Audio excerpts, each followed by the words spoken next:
अस्सलाम वालेकुम। बायोस्टैटिस्टिक्स का दूसरा लेक्चर है ये। और आज का टॉपिक है आपका सैम्पल सिलेक्शन।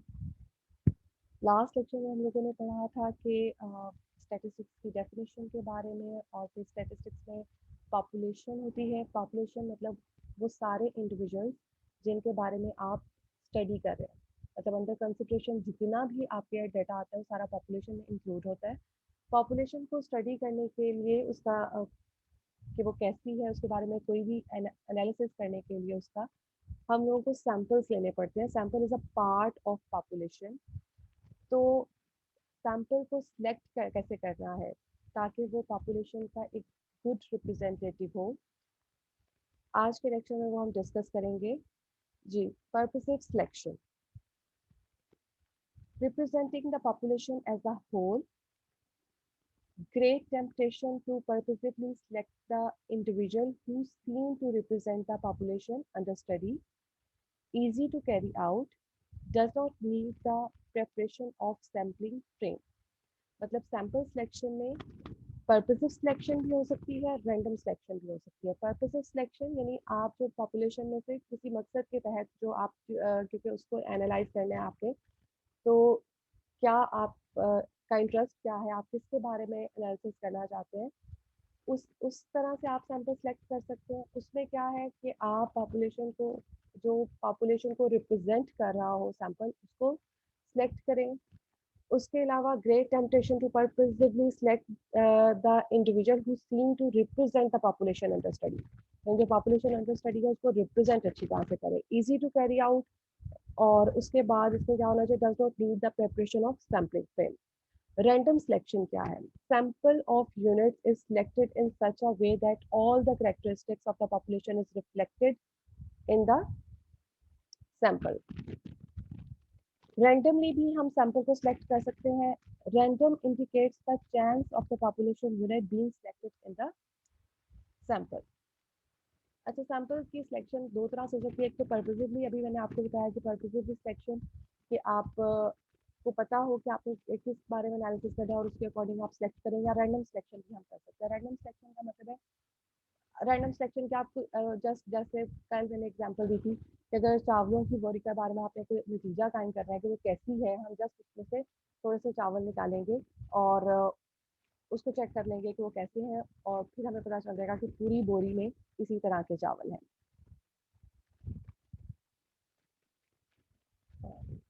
जी, सैम्पलिंग डिज़ाइन बेस्ड अपॉन,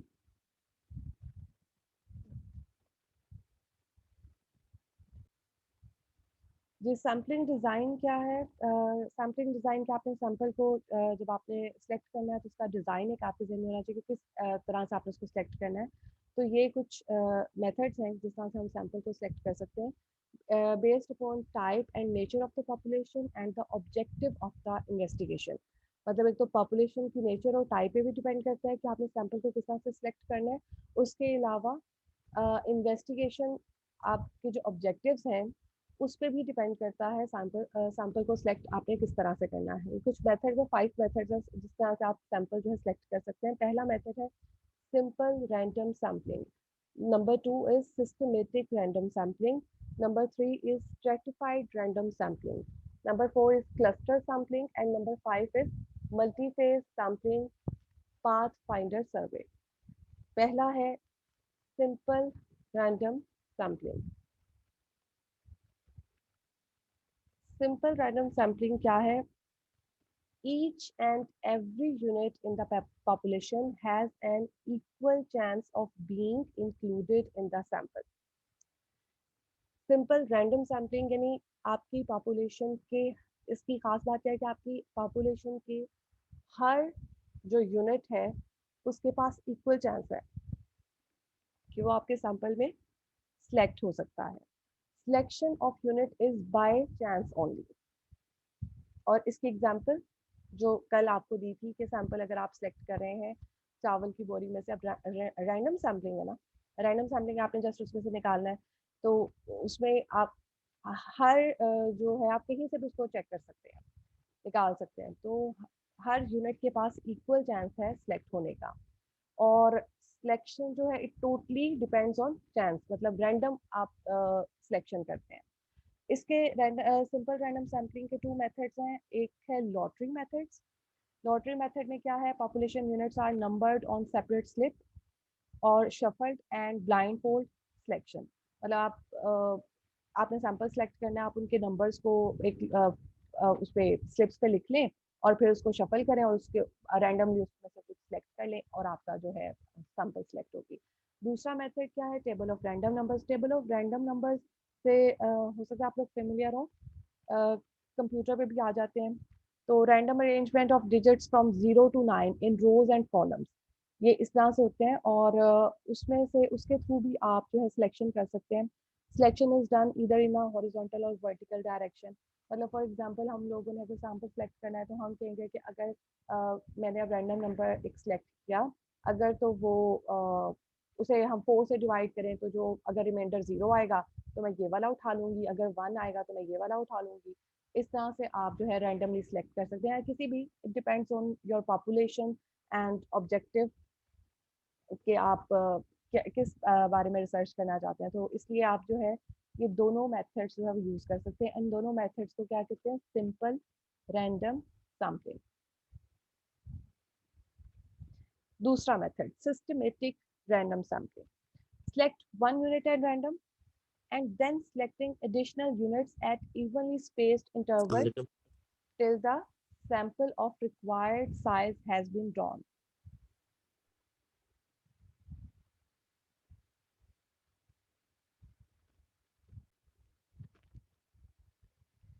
जी, सिस्टमेटिक रैंडम सैम्पलिंग ये है कि आपने पहला यूनिट तो एट रैंडम सेलेक्ट कर लिया और उसके बाद आपने कहा कि मैं 4 के डिफरेंस से जो है अगला सेलेक्ट करती जाऊंगी, इसे सिस्टमेटिक रैंडम सैम्पलिंग कहते हैं। या 10 के डिफरेंस से जो है वो मैं सेलेक्ट करती जाऊंगी, तो इसे सिस्टमेटिक रैंडम सैम्पलिंग कहते हैं कि एक तो आपने एट रैंडम सेलेक्ट कर लिया लेकिन उसके बाद बाकी जो है वो आपने सिस्टमेटिक वे में सेलेक्ट किए। So select one unit at random and then selecting additional units at evenly spaced interval till the sample of required size has been drawn. मतलब आपकी जो सैंपल का साइज है ये भी डिफरेंट हो सकता है, वेरी कर सकता है। आप और ये किस पे वेरी करता है, ऑब्वियसली पॉपुलेशन के टाइप पे वेरी करता है, आपके जो स्टडी के ऑब्जेक्टिव्स हैं उस पर डिपेंड करता है। लेकिन सैंपल साइज आपका यूजुअली जो है वो ज़्यादा होना चाहिए ताकि आपकी एरर कम आए। तो ये 30 होना चाहिए स्टेप। आगे डिस्कस करेंगे। खैर अभी आ जाता है stratified random selection. Population to be sampled is subdivided into groups. For example, it depends on age, sex, genetic, known as strata. That is, each group is homogeneous in characteristics. Stratified, जैसे कि इसके नाम से पता चल रहा है, strata group को कहते हैं। यानी आपकी पॉपुलेशन है आपके पास और आपको उसमें से सैंपल लेना है, लेकिन आप सैंपल लेने से पहले क्या करते हैं कि अपनी पॉपुलेशन को ग्रुप्स में डिवाइड करें और हर ग्रुप में से कुछ इंडिविजुअल्स ले लें। क्यों? क्योंकि इस तरह से क्या होगा कि आपकी जो सैंपल है उसमें हर जो आपका ग्रुप है उसका रिप्रेजेंटेटिव आ जाएगा, तो वो आपकी सैंपल जो है वो एक अच्छी रिप्रेजेंटेटिव होगी आपकी पॉपुलेशन की। अगर इस तरह की अगर कोई चीज़ें होती है, पॉपुलेशन है और आप स्टडी कर रहे हैं उस पॉपुलेशन को, तो अगर आप उसमें रैंडमली उठाना शुरू कर देंगे सैंपल को तो वो अच्छी रिप्रेजेंटेटिव सैंपल आप नहीं कलेक्ट कर सकेंगे। ठीक है, तो समटाइम्स ऐसी रिक्वायरमेंट होती है आपकी स्टडी की और पॉपुलेशन के हिसाब से कि आपको पॉपुलेशन को डिवाइड करना पड़ता है सब ग्रुप्स में और फिर उन ग्रुप्स में से आप जो है सैंपल सेलेक्ट करते हैं। ठीक है, then a simple random selection is done from each stratum. Stratum group को ही कहते हैं। More representative provide greater accuracy and concentrate on wider geographical area. यानी स्ट्रेटिफाइड रैंडम सिलेक्शन क्या होती है, ये मोर रिप्रेजेंटेटिव है, ये ग्रेटर एक्यूरेसी भी ऑब्वियसली प्रोवाइड करती है और concentrate on wider geographical area. Hope ये क्लियर। और ये सारा कुछ जो है कौन सा हम मेथड यूज कर रहे हैं सैम्पलिंग का, it depends on the population type और objective of your study. Sometimes ऐसा होता है कि अब जैसे अगर आप जैसे मैंने अभी एग्जांपल चावलों की बोली की थी, उसमें क्या ग्रुपिंग करनी है, ठीक है। लेकिन अगर आप एक किसी डिजीज के बारे में या कोई वैक्सीन को स्टडी कर रहे हैं, किसी डिजीज की वैक्सीन के बारे में कि जिस वैक्सीन को देके क्या रिजल्ट्स आ रहे हैं, तो फिर ऑब्वियसली आप ऐसे रैंडम नहीं सेलेक्ट कर सकते ना। अगर आपके पास एक पॉपुलेशन डाटा आपके पास अवेलेबल है कि इतने कोई कंट्री ने कलेक्ट किया कि जी इतने लोगों को वैक्सीन दी है और उसके बाद ये रिजल्ट्स आए हैं, तो उस पॉपुलेशन में से अगर आपने कोई उसके एनालिसिस करना है वैक्सीन के रिजल्ट्स के बारे में कि वो अच्छी है या क्या उसके रिजल्ट्स हैं, तो फिर आपके लिए ज़रूरी है कि आप हर एज के लोगों का डाटा आपके पास हो। बच्चों के लिए अलग आपके पास हो, उसमें उससे बड़ी एज, उससे बड़ी एज के लोग हों, मेल और फीमेल का अलग आप ग्रुपिंग कर सकते हैं जो हाई एज के लिए। तो इस तरह से अगर आपने इस वैक्सीन या इस तरह कोई मेडिसिन के बारे में करनी है, तो फिर आप रैंडम सिलेक्शन नहीं कर सकते, वो आपकी अच्छी सैंपल नहीं बनेगी आपके पास। फिर आपको स्ट्रेटिफाइड रैंडम सिलेक्शन करनी पड़ेगी। लेकिन अगर वैसे ही है आपके पास कि मतलब जैसे अगर आपने एक क्लास में जाते हैं और आप कहते हैं कि जी मैं स्टूडेंट्स आपको कुछ चाहिए जो कि कोई ऐसा काम नहीं है जिसके लिए कोई खास स्किल की ज़रूरत हो, और आपने 2-3 स्टूडेंट सेलेक्ट करने हैं क्लास में से, तो आप कोई से भी रैंडमली सेलेक्ट कर लेंगे, उसके लिए आपकी रैंडम सैम्पलिंग ज़रूरी है। और लेकिन जब हम दूसरी तरफ आ जाते हैं पॉपुलेशन की टाइप और ऑब्जेक्टिव के हिसाब से, फिर हमें स्ट्रेटिफाइड रैंडम सिलेक्शन की ज़रूरत पड़ेगी। अगला क्या है, cluster sampling. The population forms natural groups और clusters such as village, wards, blocks और चिल्ड्रन ऑफ अ स्कूल। यानी अगर आपकी पॉपुलेशन जो है वो क्लस्टर है, ग्रुप्स, क्लस्टर ग्रुप्स के फॉर्म में है, तो sample of the cluster selected and then all the units in each of the selected cluster is surveyed. तो फिर सैंपल जो है वो क्लस्टर की फॉर्म में सिलेक्ट किया जाएगा और फिर हर क्लस्टर को जो है वो सर्वे किया जाएगा। इसमें क्या है, सिंपलर है, लेस टाइम एंड कॉस्ट है, हाई स्टैंडर्ड ऑफ एरर। जब पे क्लस्टर है सैम्पलिंग, तो फिर एरर तो आएगा ही इसमें। Multi phase sampling. Multi phase sampling में क्या है,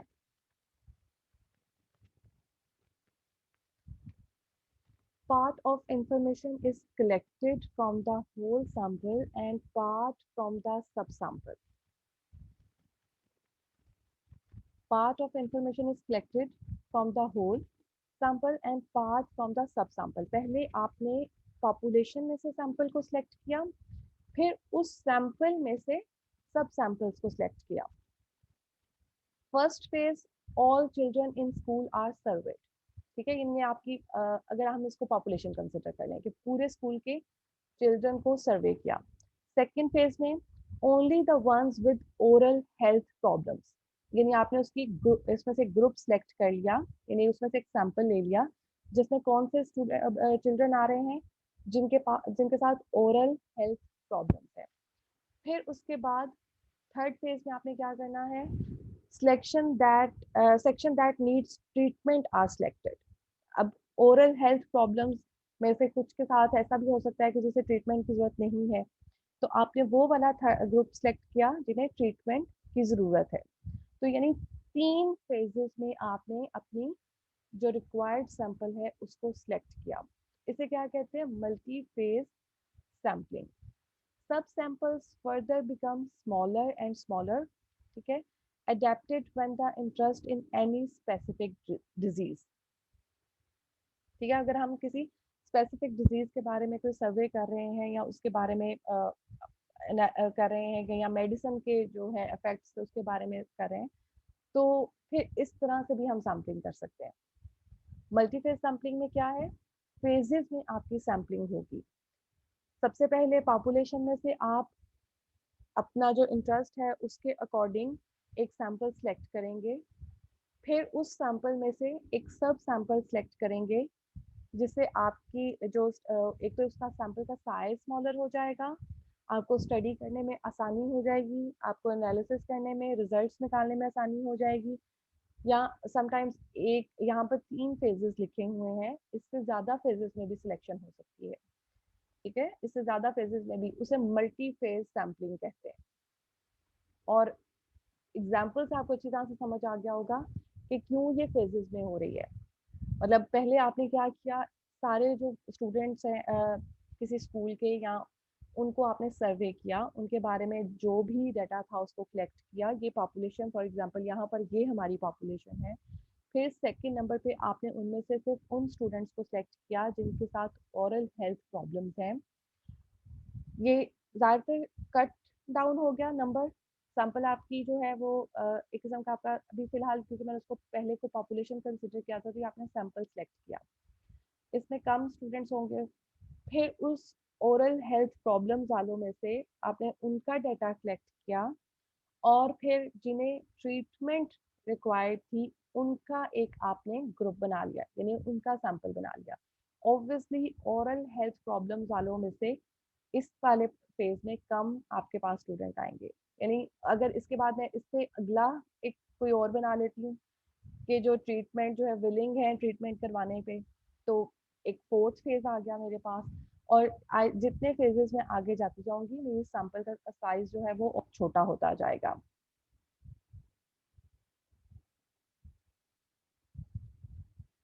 जी, मल्टी स्टेज सैम्पलिंग ये भी है। First stage is to select the groups और cluster, then sub samples are taken in as many subsequent stages as necessary to obtain the desired sample. मतलब cluster sampling और multi phase sampling जो है उसमें इसको मर्ज कर दिया, कि मतलब आप जैसे अगर किसी कंट्री या किसी स्पेसिफिक एरिया के बारे में आप उसके बारे में, उसके लोगों के बारे में कुछ करना चाहते हैं, स्टडी करना चाहते हैं, तो आप क्या करेंगे कि पहले तो क्लस्टर सैम्पलिंग कर लेंगे। मतलब इस कॉलोनी में से भी आपने इतने लोगों को सेलेक्ट कर लिया, दूसरी कॉलोनी में से भी, तीसरी कॉलोनी में से भी। फिर उसके बाद आपने उनका डाटा कलेक्ट करके उनके सब सैंपल्स बनाए। फिर उसके बाद अगर फर्दर आपने उसको छोटा करना है सैंपल साइज को, तो आप कर सकते हैं। इसे मल्टी स्टेज सैम्पलिंग कहा जाता है।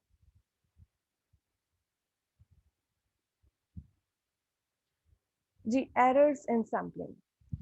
Obviously sample is a part of population, ठीक है। और जब हम किसी सैंपल के से जो है पॉपुलेशन के बारे में कोई रिजल्ट फाइंड करते हैं, या कोई एनालिसिस करते हैं पॉपुलेशन के बारे में, तो वो पूरी पॉपुलेशन को रिप्रेजेंट करता है। हम ये एज्यूम करते हैं कि पूरी पॉपुलेशन ऐसी ही है। हालांकि समटाइम्स ऐसा नहीं होता, समटाइम्स नहीं बल्कि होता ही नहीं, पॉसिबल ही नहीं है ना कि एक पार्ट जो है वो होल को रिप्रेजेंट करे। तो उसमें फिर एरर्स आने के चांसेस होते हैं। अब एरर्स किस तरह की आती हैं, उनको कम कैसे किया जा सकता है, और उनमें से कितनी इग्नोरेबल हैं और कितनी जो है वो नहीं इग्नोर की जा सकती, इसके बारे में बात करते हैं। एरर्स इन सैम्पलिंग में एक तो सैम्पलिंग एरर्स है, फॉल्टी सैम्पलिंग डिज़ाइन, यानी आपने गलत तरीके से चूज कर लिया कि आप सैंपल सेलेक्ट कर लिया। स्मॉल सैंपल साइज, आपने सैंपल साइज जो है वो छोटा ले लिया। जब हम सैंपल साइज छोटा लेंगे, तो ऑब्वियसली अगर आपकी पॉपुलेशन ज़्यादा बड़ी है और आप उसमें से बिल्कुल थोड़ी सी सैंपल सेलेक्ट करते हैं, तो गलती के चांसेस होते हैं। तो सैंपल साइज जो है ना वो greater than and equal to 30 आना चाहिए। ये ज़रूरी नहीं है, लेकिन ज़्यादा बड़ी पॉपुलेशन के लिए कहा जाता है कि जो है सैंपल साइज 30 से बड़ा होना चाहिए। और उसके अलावा कुछ नॉन सैम्पलिंग एरर्स भी हैं। Coverage error, due to non response और non cooperation of the informant. मतलब आप जिससे इंफॉर्मेशन इकट्ठी कर रहे हैं, वो रिस्पॉन्स ही आपको सही ना दे या कोऑपरेट ना करे, तो ये तो सैम्पलिंग की एरर नहीं ना आई, ये तो कवरेज एरर आ गई। ऑब्जर्वेशनल एरर, इंटरव्यू बायस, इम्परफेक्ट एक्सपेरिमेंटल टेक्निक। मतलब आपने जो रिजल्ट्स इकट्ठे किए वो आपके बायस हो जाएं, यानी आप इंटरव्यू जो करने वाला है, आप कलेक्शन डाटा की कलेक्शन करने जा रहा है, वो बायस हो जाए, किसी को मार्जिन दे दे, किसी को नहीं दे, या एक्सपेरिमेंटल टेक्निक्स जो हैं आपकी, आपने गलत यूज़ कर ली, या कुछ भी हो सकता है। अगर इस तरह की एरर आ जाती है तो, और उसके अलावा प्रोसेसिंग एरर, स्टैटिस्टिकल एनालिसिस जब करते हुए आप गलत कंक्लूजन निकाल लें, तो ये सारी जो है एरर्स इन सैम्पलिंग है। अब जैसे कल मैंने आपसे कहा था कि सैंपल सेलेक्ट करते हुए ट्रेंड लोगों की ज़रूरत होती है। ट्रेंड लोगों में, अब जैसे फॉर एग्जांपल अभी सिंपल वाली एग्जांपल से शुरू करते हैं। चावल की बोरी है आपके पास और आप उसमें से सैंपल सेलेक्ट करते हैं। आपने चेक करना है, आप जाते हैं, आपको कहा जाता है कि जी ये 2 बोरियाँ, आपने किस बोरी में से चावल लेने हैं। तो यूजुअली हम क्या करते हैं कि ऊपर से देखते हैं, ऐसे ना ऊपर से एक थोड़ा-सा उठाया, हाथ में लिया, चावलों का कलर देख लिया, साइज़ देख लिया, यही चीज़ें देखते हैं और चलो जी हमने सेलेक्ट कर लिया। ये सही तरीका नहीं है। शॉपकीपर्स अक्सर क्या करते हैं कि ऊपर वाला हिस्सा उनका अच्छा होता है या फ्रूट लेने जाएँ आप, तो जो ऊपर उन्होंने डिस्प्ले में किया होता है ना, वो उनका होता है अच्छा, उन्होंने डिस्प्ले किया होता है और नीचे जो है वो खराब-खराब रखा होता है। तो अच्छा जो सिलेक्टर है वो क्या करेगा कि वो दरमियान में से जाके सिलेक्ट करेगा, ठीक है? या नीचे से जाके सिलेक्ट करेगा। सबसे नीचे वाली जो लेयर है उसमें से या बोरी को अच्छी तरह शफ़ल करके सिलेक्ट करेगा। तो ये होता है ट्रेंड। अब ये तो एक सिंपल चीज़ है जो हमारी आम रोज़मर्रा ज़िंदगी में आती है कि हमने सैंपल हम सिलेक्ट करते हैं और हमें पता भी नहीं हम सैंपलिंग कर रहे हैं। ये कौन-सी है? Simple random sampling.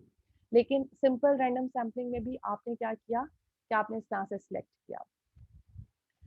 तो इसके लिए ट्रेंड जो है और जो सैंपल है उसको अच्छा रिप्रेजेंटेटिव होना चाहिए पॉपुलेशन का, क्योंकि आपने पूरी बोरी के बारे में एनालिसिस सिर्फ अपने हाथ में पकड़े हुए चावलों से कर लेना है। या अगर आपके पास अक्सर आप लोगों ने देखा होगा कि जब घरों में इस तरह से कोई ज़्यादा क्वांटिटी में चीज़ आती है, फॉर एग्जांपल चावल ही आते हैं, तो मदर्स क्या करती हैं कि थोड़े से पका के देखती हूँ कि कैसे बनेंगे। मतलब उसमें पानी ज़्यादा डलना है, कम डलना है या कितनी देर उनको दम लगाना है, मतलब ये सारी चीज़ें।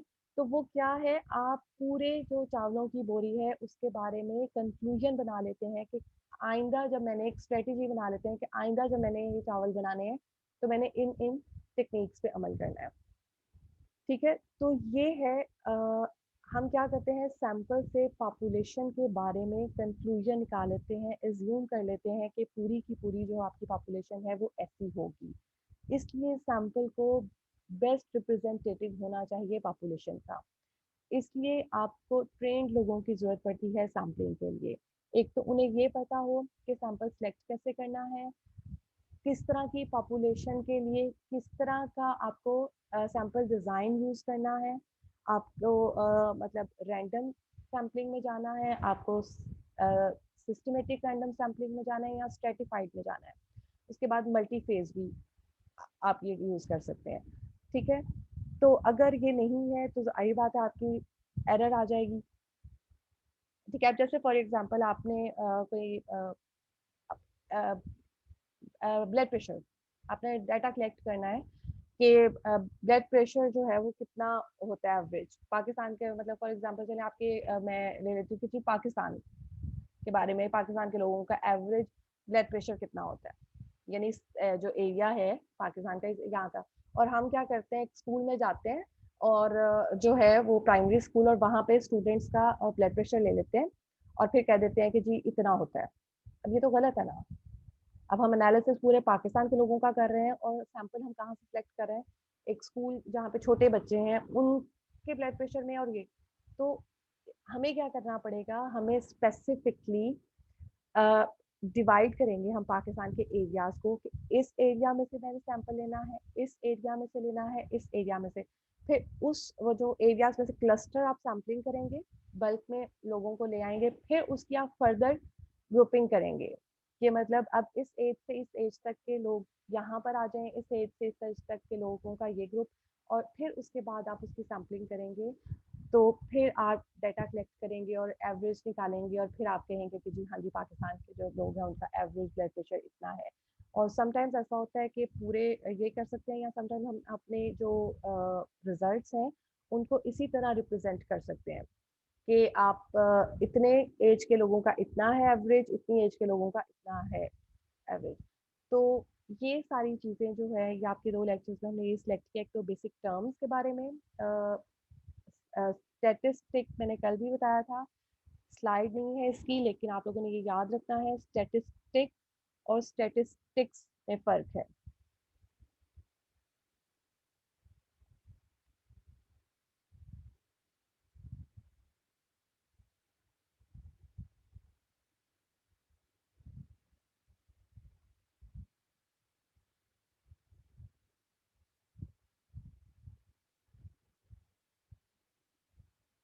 जी, स्टैटिस्टिक्स क्या है? ये सब्जेक्ट है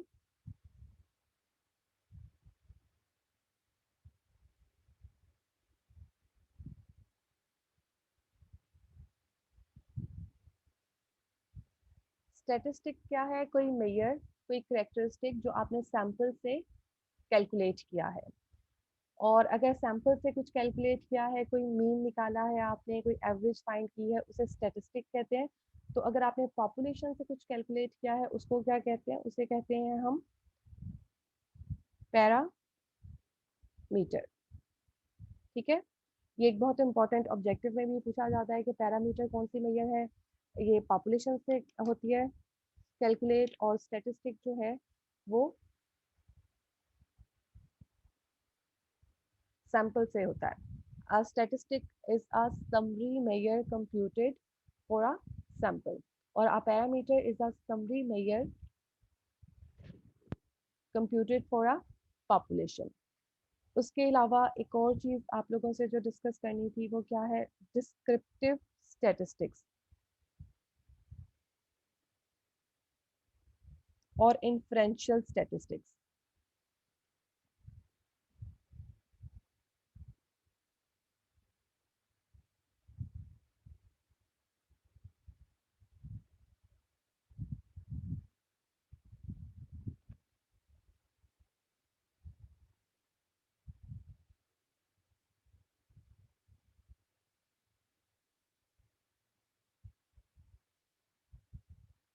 स्टैटिस्टिक्स को दो हिस्सों में डिवाइड किया जा सकता है, एक है डिस्क्रिप्टिव स्टैटिस्टिक्स और एक है इन्फरेंशियल स्टैटिस्टिक्स। दोनों हम लोगों ने जो स्टैट्स की टाइप्स हैं वो हम लोगों ने स्टडी करनी है इंशाल्लाह इस में। डिस्क्रिप्टिव स्टैटिस्टिक्स में आ जाती है जो भी आपने जो सैंपल किया उसके बारे में कोई उसकी उसको रिप्रेजेंट किया, टेबल्स बना लिए, उसकी एवरेज निकाली या कुछ, फिर ये सारा कुछ आ जाता है अंडर डिस्क्रिप्टिव स्टैटिस्टिक्स। उसके बाद आपने इन्फ्रेंशियल स्टैटिस्टिक्स क्या है कि आपने अंदाज़ा लगाया, कोई कंक्लूजन निकाला about the population based on the calculation in descriptive statistics. तो वो आ जाता है किसके अंदर? इन्फ्रेंशियल स्टैटिस्टिक्स के अंदर। ये जब आप आगे पढ़ते जाएंगे आपके कॉन्सेप्ट्स ज़्यादा क्लियर होते जाएंगे। Inferential statistics are used to make decisions about the population, and descriptive statistics is the study and description of data. ठीक है, अ सैंपल इज, सैंपल का जो साइज है वो अच्छा साइज यानी नॉर्मल साइज होना चाहिए according to the study, depends on the, लेकिन वो greater than and equal to usually 30 होता है। अच्छा, उसके बाद एट्रीब्यूट्स लास्ट लेक्चर में डिस्कस हम लोग कर चुके हैं ये सारी चीज़ें, क्योंकि नेक्स्ट जो आपका वीक लेक्चर आएगा वो प्रेजेंटेशन ऑफ डाटा है, तो मैं ये चीज़ें क्लियर करवाना चाह रही थी एक्चुअली। एट्रीब्यूट्स क्या होते हैं? क्वालिटी के क्वालिटीज़ पे जो है समटाइम्स हमारे पास क्वालिटेटिव डाटा आ जाता है। जैसे मैंने आपसे कहा कि कलर्स, किसका कलर कैसा है, तो ये आप जस्ट आप ये लिखेंगे कि येलो कलर, ग्रीन कलर, ये एट्रीब्यूट है। ठीक है, लेकिन क्वांटिटेटिव डाटा क्या है? क्वांटिटेटिव जैसे आप ब्लड प्रेशर है, आप उसे मेजर कर सकते हैं कि इतना है, 120/80 है, 110/70 है, तो इसे क्वांटिटेटिव डाटा कहा जाता है। ठीक है, तो क्वालिटेटिव डाटा और क्वांटिटेटिव डाटा के बारे में आपको पता होना चाहिए। हमें हमारा दोनों तरह के डाटा आ जाते हैं स्टैट्स में, जिनके बारे में हमें स्टडी करनी होती है, प्रेजेंट करना होता है। उसके बाद एक और जो क्वालिटेटिव है उसे एट्रीब्यूट भी कहा जाता है, और क्वांटिटेटिव डाटा में आपके पास दो तरह के डाटा आते हैं।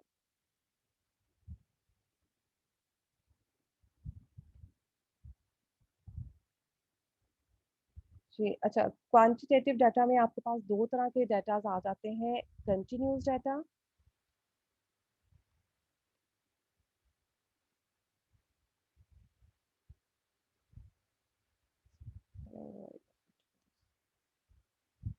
और डिस्क्रीट डाटा।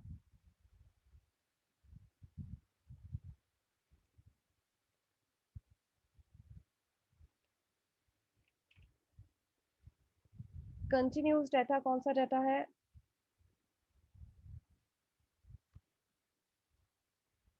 जो कंटिन्यूटी जिसके अंदर होती है। मतलब जैसे फॉर एग्जांपल हम कहीं किसी जगह का टेम्परेचर लेते हैं, ठीक है? तो कंटिन्यूटी यानी टेम्परेचर जो है वो कितना भी हो सकता है, 20 डिग्री, 21 डिग्री, दरमियान में भी 20.5, 20.1, ठीक है? तो ये कंटिन्यूस डाटा है। डिस्क्रीट डाटा है, मतलब जैसे नंबर ऑफ स्टूडेंट्स क्या है, 1 होगा, 2 होगा, 3 होगा, 4 होगा, मतलब वो दरमियान में 1 और 2 के दरमियान वाला नहीं होता। तो इसको डिस्क्रीट डाटा कहते हैं, जिसके अंदर जंप्स आते हैं। और कंटिन्यूस डाटा जो होता है, जो जिसमें कंटिन्यूटी होती है, एक लिमिट यहाँ से यहाँ तक जितनी भी वैल्यूज हैं वो सारी अकर हो सकती हैं। तो ये कुछ चीज़ें थी जो नेक्स्ट लेक्चर से पहले हमें डिस्कस करना थी। अ,